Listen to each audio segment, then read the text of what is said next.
Hi friends, good morning. आज बनवूयात homemade vanilla ice cream. हे आईस्क्रीम बनवण्यासाठी आपल्याला काही काही गोष्टी रिक्वायर्ड आहेत, ते आपण आता पाहूयात. सर्वप्रथम इथे 1 लिटर दूध मी गॅसवरती गरम करण्यासाठी ठेवलेलं आहे. दूध गरम होते तोपर्यंत बाकीच्या गोष्टी आपण काढून घेऊयात. इथे आपण पाऊण वाटी दूध घेतलेले आहे. 1 वाटी भरून साखर घेतलेली आहे. ही आपल्याला थोडी जास्त लागू शकते. आपल्या जसं गोड हवे आहे त्यानुसार आपण कमी जास्त वापरू शकतो. इथे कस्टर्ड पावडर घेतलेली आहे.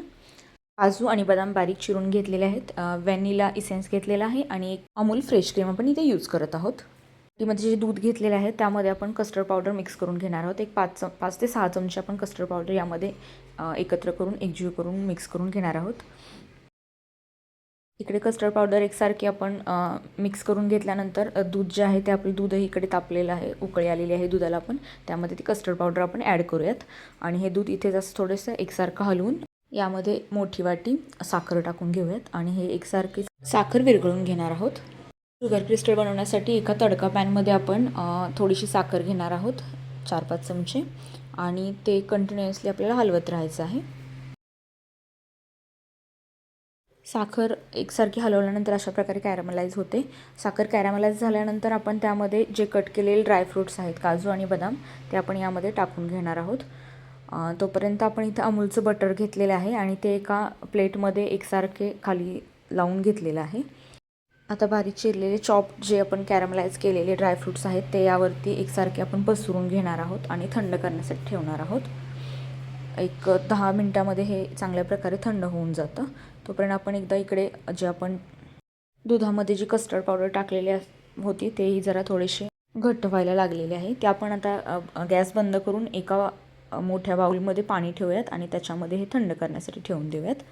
तोपर्यंत इकडे जे कॅरमलाइज ड्रायफ्रूट्स आहेत ते आपण अगोदर इथे थंड झालेले आहेत. हे आता इझिली फुटू शकतात. हे आपण आता कुटून एकसारखे बारीक करून घेतलेले आहेत आणि एका भांड्यामध्ये आपण अमूलची क्रीम काढून ती विस्क करून घ्यायची आहे.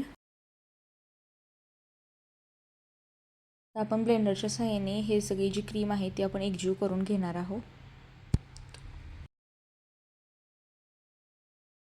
ब्लेंडरच्या सहाय्याने अशी एकत्र केल्यानंतर एकदम सॉफ्ट होऊन जाते. त्यामध्ये काही आईस्क्रीममध्ये क्रिस्टल्स तयार होत नाहीत.